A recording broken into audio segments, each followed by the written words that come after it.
Good morning students. Today's class is methods of application of fungicide. So இதில் வந்து நம்ம normal methods மட்டும் பார்க்க போகிறோம். ஸ்பெஷல் மெத்தட்ஸ் தனியாக இருக்குது. ஸ்பெஷல் மெத்தட்ஸ் ஆஃப் அப்ளிகேஷன் தனியாக இருக்குது. Seed treatment, soil drenching, foliar spray, post harvest application and precautions and safety measures. So நம்ம வந்து ஃபஞ்சிசைடு கிளாஸிஃபிகேஷன் பார்த்தாச்சு. அதில் கான்டாக்ட் ஃபஞ்சிசைடு, சிஸ்டமிக் ஃபஞ்சிசைடுன்னு 2 டைப்ஸ் பார்த்தாச்சு. அப்புறம் கால்குலேஷன் ஆஃப் ஃபஞ்சிசைடு, எப்படி ஒரு ஆக்டிவ் இன்க்ரீடியண்ட்டை வச்சு 1 ஹெக்டேர் ஆர் 2 ஹெக்டேருக்கு ஃபஞ்சிசைடு ஃப்ளூயிடை வந்து எப்படி கால்குலேட் பண்ணுறதுன்னு பார்த்தாச்சு. ஸோ எப்படி அப்ளை பண்ணணும், methods of application. There are several methods. First of all foliar application. So foliar அப்ளிகேஷன்னா த்ரூ லீஃப் இல்லையா, லீஃப் மூலிமா அப்ளை பண்ணுறது. இதில் 2 டைப்ஸ் இருக்குது. First of all spraying and second one is dusting. Dust means நம்ம dust ஃபார்முலேஷனில் இருக்கிறத அப்படியே தூவ போகிறோம் மேலே இல்லையா. ஸ்ப்ரேயிங்னா த்ரூ ஸ்ப்ரேயர், ஹேண்ட் ஸ்ப்ரேயரோ, நாப்சாக் ஸ்ப்ரேயரோ, இல்லை மோட்டரைஸ்டு ஸ்ப்ரேயர் ஏதோ ஒன்று யூஸ் பண்ணி மேலே ஸ்ப்ரே பண்ண போகிறோம். இதில் இருக்க அட்வான்டேஜஸ், டிஸ்அட்வான்டேஜஸ் மட்டும் தான் இதை பற்றி தான் நம்ம இந்த லெக்சரில் பார்க்க போகிறோம். So spraying, this is the universal method to apply fungicides on the foliage, gives better coverage and has long residual effect. So நிறைய நாள் அந்த லீஃபில் தங்கி இருக்கும். Spraying leads to less hazards to the operators then dusting. So டஸ்ட்டுன்னா நமக்கு எப்படி நோஸ்குள்ளார போயிட்டு இந்த வீசிங் ப்ராப்ளம் இதெல்லாம் கொடுக்கும். அது இந்த வாட்டரில் கிடையாது. The most common diluents are carrier is water. So water தான் அதிகமாக நம்ம யூஸ் பண்ண போகிறோம். Type of spray, quantity of spray solution required litre per hectare. So based on the volume, sprayer volume வந்து சேஞ்ச் ஆகும். ஹை வால்யூம் ஸ்ப்ரேயர்னா 500 to 700 for ground crops. இதுவே orchard crops, ட்ரீஸாக இருந்துச்சுன்னா நமக்கு நிறையா ஃபஞ்சிசைட் வேஸ்ட் ஆகும். அதை விட கிராப் நமக்கு பெருசாக இருக்கிறதால நமக்கு ஃபஞ்சிசைடுடைய அளவும் அதிகமாக இருக்கும். 1200 litres per tree per hectare. ஓகேவா. ஸோ நீங்கள் வந்து இந்த வால்யூமையும் அதோடைய வால்யூம் ஆஃப் ஸ்ப்ரேயரையும் அதோட வால்யூம் எவ்வளோன்னு பார்த்துக்கோங்க. ஸோ இது வந்து ஸ்ப்ரேயர், ஹேண்ட் ஸ்ப்ரேயர் வச்சு ஸ்ப்ரே பண்ணுறது. நெக்ஸ்ட் இது நாப்சாக் ஸ்ப்ரேயர் வச்சு ஸ்ப்ரே பண்ணுறது. Next dusting requires less labour for the operation. So அந்த நமக்கு ஸ்ப்ரேயிங் மாதிரி இது நமக்கு ரொம்ப லேபர் தேவைப்படாது. It covers more area in a day then with spraying. Then dusting equipments are lighter in weight and less risk of corrosion. கொரோசன்னா ஒன்றும் இல்லை, நமக்கு இந்த லிக்யூட்னா வெயிட் அதிகமாக இருக்கும். அதனால் தோலில் மாட்டுறதால என்ன ஆகும், அந்த இடத்துலலாம் காயமாகும் இல்லையா. ஸோ இது வந்து டஸ்ட்டுனா வெயிட் கம்மியாக இருக்கும், ஈஸியாக நம்ம டஸ்ட் பண்ணிடலாம். Dust or apply to all aerial parts of plant as an alternative to spraying. ஸ்ப்ரேயிங்க்கு ஒரு சிறந்த ஆல்டர்னேட்டாக என்ன இருக்குது, டஸ்ட் இருக்குது. Generally dusting is practised when the plant surface is wet. So நமக்கு மழை காலங்களில் டஸ்ட்டை ஈஸியாக யூஸ் பண்ணலாம், ஏன்னா பறக்காது. இதுவே வெயில் காலம்னா அப்ளை பண்ண உடனே காற்றடிச்சதுன்னா என்னாகும், டஸ்ட்டு பறந்துடும். வெயில் காலம், மழை காலம்னா என்னாகும், போயிட்டு அந்த தண்ணியிலே ஒட்டிக்கிறதால ஈஸியாக நல்லா எஃபெக்டிவாக கண்ட்ரோல் ஆகும். Wet with dew or rain drops. Dusting is made during early hours in a day. Dust is applied at the rate of 25 kilogram per hectare. Example, sulfur dust to control powder mildew disease of different crops in rainfed areas. So rainfed area la namakku 25 kg per hectare use panikalam. The equipments employed for the dusting operation are bellows duster, rotatory duster, motorized knapsack sprayer, knapsacks duster, இந்த மாதிரி நிறைய use பண்ணிக்கலாம். Aircraft through helicopter மூலிமாவும் கூட இது பண்ணலாம் இல்லையா. So இதான் காட்டியிருக்காங்க, ஏர்கிராஃப்ட் மூலிமா அல்லது நமக்கு அந்த பெல்லோஸ் டஸ்டர் மூலிமா அப்ளை பண்ணலாம். So next one is seed treatment. There are several methods, mechanical method, chemical method, physical method. So seed treatment protects the germinating seeds and growing seedling from seed and soil-borne pathogens. There are a lot of seed-borne and soil-borne pathogens. So Pythium, Aphan, Dermatum, loose mat of wheat, ergot இந்த மாதிரி நிறையா இருக்குது. அதெல்லாம் control பண்ணுறதுக்கு seed treatment is must. Seed treatment is an effective and economic method of disease control. First of all, mechanical method. Some pathogens attack the seeds and reduce the size, change the shape and reduce the weight of seeds. So நமக்கு for example gall of seed gall வந்துச்சுன்னா size பெருசாகும், அதே மாதிரி wait வந்து கம்மியாகும். அதே மாதிரி reduce தி size, ஒரு சில இது வந்து டிசீஸ் வந்து சைஸை வந்து ரெடியூஸ் பண்ணும். Or change the shape change பண்ணுறது வந்து ஸ்க்ளீரோசியா. ஸோ நமக்கு இப்போ என்ன டிசீஸ், எர்காட் வந்துச்சுன்னா அந்த ஸ்க்ளீரோசிமா ஃபார்ம் ஆகும்போது என்னாகும், பிளாக் கலர் ரெஸ்டிங் ஸ்போரா மாறும். அது வந்து ஷேப் மாறுறதுக்கான ஒரு example. Hence it is possible to detect the infected seeds and separate them from the healthy ones. ஓகேவா. இதெல்லாம் வச்சு நம்ம ஈஸியாக கண்டுபிடிச்சிடலாம். So first of all, ergot disease of pale millet, sorghum, ray. அதை எப்படி நம்ம ரிமூவ் பண்ணுறதுனா sclerotia are larger in size and lighter in weight then the healthy grains. So இதை நம்ம எப்படி பண்ணலாம்? ஒன்று சீவ், நம்ம சீடுடைய சைஸுக்கு ஏற்ற மாதிரி, காமன் சீடுக்கு ஏற்ற சைஸுக்கு ஏற்ற மாதிரி ஒரு ஜல்லடையை ரெடி பண்ணிட்டோம்னா நமக்கு அந்த ரெஸ்டிங் ஸ்போரோட சைஸ் பெருசாக இருக்கும். அப்போ அதெல்லாம் ஜல்லடையிலே நின்றும், சீட்ஸ் மட்டும் வெளியே வந்துடும். So by sieving or flotation the infected grains may easily be separated.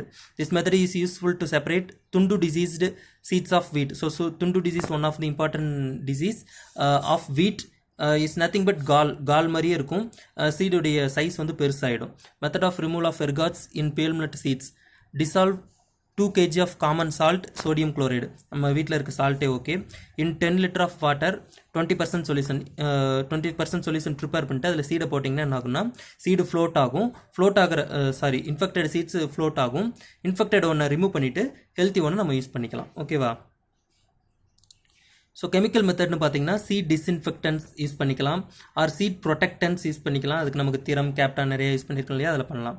இதில் மெத்தட்ஸ் பார்த்தீங்கன்னா dry treatment, wet seed treatment, slurry treatment. So ரொம்ப ஈஸி தான். ட்ரை சீட் ட்ரீட்மெண்ட் ஒன்றும் இல்லை, நமக்கு தேவையான quantity 2 gram per kg of carboxin, 4 gram per kg of thiram. இதை எடுத்துகிட்டு சீடை ஒரு ட்ரம்முக்குள்ளார போட்டு நம்ம சுற்றினோம்னாவே போதும். அதுக்கு தான் கொடுத்துருக்காங்க ரோட்டரி சீட் ட்ரெஸ்ஸர்னு சொல்லிட்டு. அதுக்குள்ளார போட்டு சுற்றினீங்கன்னா அந்த பவுடரும் சீடும் ஒட்டிக்கும் நல்லா. சரியா?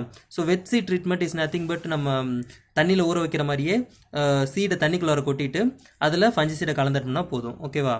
ஸோ அதை காட்டியிருப்பாங்க. இது வெட் சீட் ட்ரீட்மெண்ட், பாருங்கள் எப்படி பண்ணுறாங்கன்னு. இது ஸ்லரி ட்ரீட்மெண்ட். ஸ்லரி ட்ரீட்மெண்ட்னா ஒன்றும் இல்லை, கான்சன்ட்ரேஷன் ஆஃப் ஃபஞ்சிசைடை அதிகப்படுத்திட்டு தண்ணியை வந்து குறைச்சிட்டிங்கன்னா உங்களுக்கு அது சீட் பெல்லட்டிங்காக மாறிடும், ஆர் ஸ்லரி ட்ரீட்மெண்ட். ஓகேவா? இது ட்ரை சீட் ட்ரீட்மெண்ட்டுக்கு எக்ஸாம்பிள். அந்த ட்ரையருக்குள்ளார போட்டு பவுட்ரு ரெண்டு வெட்டபிள் பவுடராக இருக்கட்டும் இல்லை டஸ்ட்டாக இருக்கட்டும் எதுவாக இருந்தாலும் அந்த ட்ரெஸ்ஸருக்குள்ளார போட்டுட்டு சீடையும் போட்டிங்கன்னா மிக்ஸ் ஆகிடாது. அதான் அங்கே இது பண்ணுறதுக்கு கொடுத்துருக்காங்க பாருங்கள், ரொட்டேட் பண்ணுறதுக்கு. So seed dip and seedling dip method இதையும் படித்து பாருங்கள். ஒன்றும் இல்லை, சீடை வந்து வாட்டரில் டிப் பண்ணுறது, ஆர் சீட்லிங்ஸை ஒரு 30 மினிட்ஸ் ஆர் 1 hour வந்து என்ன பண்ணணும், ஃபஞ்சிசைட் மிக்ஸ் பண்ண ஃப்ளூயிடில் டிப் பண்ணி எடுக்கிறோம். வேறு ஒன்றும் கிடையாது. அது கான்சன்ட்ரேஷனோட கொடுத்துருப்பாங்க, படித்து பாருங்கள். So rhizome dip for turmeric and ginger, sett dip or sucker dip for banana, sett dip for எதுக்கு, நம்ம சுகர் கேனுக்கு. ஓகேவா? ஸோ ஸ்லரி ட்ரீட்மெண்ட் நீங்கள் படிச்சிருப்பீங்க. ஸ்லரி ட்ரீட்மெண்ட் பார்த்தீங்கன்னா சீடு பெல்லட்டிங்னு சொல்லிட்டு சீட் டெக்கில் படிச்சிருப்பீங்க இல்லையா, அதை பாருங்கள். சீட் பெல்லட்டிங் இன் ராகி கொடுத்துருக்காங்க, அது என்ன மெத்தட்னு கொடுத்துருக்காங்க. Then physical methods, there are lot of physical methods. The physical agents like hot water, hot air or steam is used to eliminate the seed borne infection, mainly to disinfect the internally seed borne diseases like loose smut of wheat and systemically infected diseases caused by virus and phytoplasmas. So viral and phytoplasma டிசீஸ்க்குலாம் இது ரொம்ப ஹெல்ப்ஃபுல்லாக இருக்குது. So அது என்னென்னு பார்ப்போம். First of all hot water treatment. So எப்போவுமே இந்த hot water treatment, Luthra's treatment இதுக்கு முன்னாடிலாம் போகிறதுக்கு முன்னாடி ஒரு சின்ன ஒர்க் இருக்குது. என்னென்னா the seeds are soaked in cold water at 20 to 30 degrees Celsius for 5 hours to induce the dormant mycelium to grow. அது என்ன சார், எதுக்காக சார் இன்டியூஸ் பண்ணுறோன்னா, நமக்கு வந்து ரெஸ்டிங் ஸ்போர்ஸ் டாலரேட் தி அன்ஃபேவரபிள் கண்டிஷன்ஸ். ஸோ நமக்கு hot water treatment means 50 to 54 degree Celsius.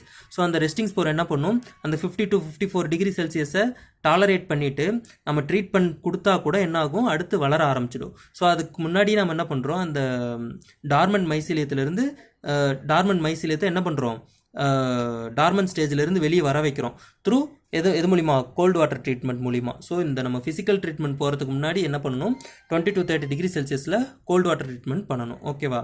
Then the seeds are immersed in hot water at 50 to 54 degree Celsius for 10 minutes to kill the mycelium. So நமக்கு வந்து temperature அதிகப்படுத்தினா என்ன ஆகும்னா embryo kill ஆகிடும், embryo இறந்துடும், அப்போ seed முளைக்காது. So இதில் இருக்கிற பெரிய ப்ராப்ளமே அதுதான். நமக்கு கொஞ்சம் டெம்பரேச்சர் அதிகமாச்சுனாலும் என்ன ஆகும், சீடு இறந்துடும், அப்புறம் லாஸ் இட்ஸ் ஜெர்மினபிலிட்டி. ஓகேவா? அந்த ஜெர்மினபிலிட்டி வந்து இதாகிடும். ஓகேவா? இது எதுக்காக யூஸ் பண்ணுறாங்கன்னா, the setts of sugarcane be treated at 50 degree Celsius for 2 hours to eliminate grassy shoot pathogen, that is phytoplasma disease. ஓகேவா? தென் ஹாட் ஏர் ட்ரீட்மெண்ட் கொடுத்துருக்காங்க, அது எதுக்குன்னு பாருங்கள். ஏரேட்டட் ஸ்டீம் தெரப்பி, ஸ்டீம் வச்சு பண்ணியிருக்காங்க, அது பாருங்கள். Then moist hot air treatment, அது எதுக்காக பண்ணியிருக்காங்கன்னு பாருங்கள். Then important one is solar heat treatment for loose smut of wheat சொர்க்கம் இதுக்கு எல்லாமே யூஸ் பண்ணிக்கலாம். இது லூத்ராங்கிறவர் தான் ஃபஸ்ட்டு கண்டுபிடிச்சார். Luthra in 1953 in India devised a method to eliminate the deep-seated infection of Fistulaca nuda triticale. This method is popularly known as Luthra's solar heat treatment. So ஒன்றும் இல்லை, the seeds are soaked in cold water for 4 hours in the forenoon. காலையில் என்ன பண்ணுறோம், ஒரு 4 hour gold வாட்டரில் soak பண்ணி வைக்கிறோம் to induce the dormant seeds, dormant resting spores on bright summer day, followed by spreading and drying the seeds in hot sun for 4 hours. So ஒரு 12 மணி வாக்கில் என்ன பண்ணுறோம், சன்லைட்டில் ட்ரை பண்ணுறோம், வேறு ஒன்றுமே கிடையாது. Then treated with carbendazim 2 grams per kg of seed. ஓகேவா, இதான் solar heat treatment. Then soil treatments, soil ட்ரீட்மெண்ட்டில் நிறைய மெத்தட்ஸ் இருக்குது. அதில் physical method soil solarization. So soil solarization எப்படி சார் பண்ணுறது, trap the sunlight through polythene sheets. So நமக்கு அந்த ரிஜஸ் அண்ட் ஃபோரோஸ் மேக் பண்ணுறோம் இல்லையா, ரிஜஸில் நம்ம என்ன பண்ணணும், பாலித்தீன் சீட்ஸை கவர் பண்ணி வச்சிட்டோம்னா அது மட்டும் என்ன பண்ணும், லைட்டை ட்ராப் பண்ணி சன்லைட்டை ஹீட்டை ட்ராப் பண்ணும். அப்போ நமக்கு என்ன ஆகும், சாயிலில் இருக்க ரெஸ்டிங் ஸ்போர்ஸ் இறந்துடும். ஓகேவா, soil solarization. Then steam sterilization. Steam sterilization is nothing but நம்ம சாயிலுக்கு இடையில் ஒரு பைப் லைன் கொடுத்துட்டோம்னா பைப்பில் நம்ம ஸ்டீமை இன்ஜெக்ட் பண்ணணும். அது என்ன பண்ணும், steam passed through perforated pipes at a depth of 15 cm to sterilize the upper layers of soil. So அந்த பைப்புக்கு மேலே இருக்க சாயில் என்ன ஆகும், ஹீட்டில் ஸ்டெர்லைஸ் ஆகிடும். இதோ அந்த 2 மெத்தடுமே கொடுத்துருக்கோம். இது சாயில் சொலரைசேஷன், மேலே பாருங்கள் பாலித்தீன் கவர்ஸ் கொடுத்துருக்காங்க. இங்கே ஸ்டீம் ஸ்டெரிலைசேஷன், ஒரு கவர் வச்சு ஒரு பாலித்தீன் கவர் வச்சு கவர் பண்ணிட்டு அப்புறம் தான் அது வந்து ஸ்டீமை கொடுக்குறாங்க, இல்லைன்னா ஸ்டீம் வெளியே போய்டும் இல்லையா. Then hot air sterilization, hot water treatment. Then chemical மெத்தட்ஸில் சாயில் ட்ரென்ச்சிங், ஒரு ட்ரீயோ எதுவாக இருந்தாலும் அதை சுற்றி ஒரு 30 cm ரேடியஸில் என்ன பண்ணுறோம், 10 to 15 cm ஆர் 30 cm ரேடியஸில் நம்ம என்ன பண்ணுறோம், ஃபஞ்சிசைடை ட்ரென்ச் பண்ணுறோம், ஊற்றுறோம், வேறு ஒன்றும் இல்லை. தென் ப்ராட்காஸ்டிங், கிரானுலார் ஃபஞ்சிசைடாக இருந்துச்சுன்னா என்ன பண்ணுறோம், தூவி விட்றோம், அப்படியே ப்ராட்காஸ்ட் பண்ணுறோம். இல்லை ஃபர்ரோ அப்ளிகேஷன், ஃபர்ரோவில் கொஞ்சம் கொஞ்சமாக போட்டுட்டு போகிறோம். Then fumigation mainly for greenhouse or glasshouse, closed ஸ்ட்ரக்சர்ஸ்க்குலாம் என்ன பண்ணுறோம், ஃபியூமிகேஷன் பண்ணுறோம். தென் போஸ்ட் கார்வெஸ்ட் அப்ளிகேஷனில் ஃப்ரூட் டிப்பு என்ன பண்ணுறோம், ஃப்ரூட்டை ஃபஞ்சிசைடு சொல்யூஷனில் டிப் பண்ணி எடுக்கிறோம். தென் இதுலேயும் ஃபியூமிகேஷன் யூஸ் பண்ணுறாங்க. Fumigation, dipping them in solution and wrapping of the harvested products with fungicide impregnated waxed papers. So fungicide impregnated waxed பேப்பர்ஸ்னால் என்னென்னா, அந்த வேக்ஸ்டு பேப்பரை வந்து என்ன பண்ணியிருப்பாங்கன்னா ஃபஞ்சிசைடில் நனைச்சி வச்சுருப்பாங்க, அதை வச்சு ஃப்ரூட்டை வந்து கவர் பண்ணி வைக்கிறது. அதுக்கு ஃபோட்டோஸ் இருக்குது, நான் உங்களுக்கு காட்டுறேன்.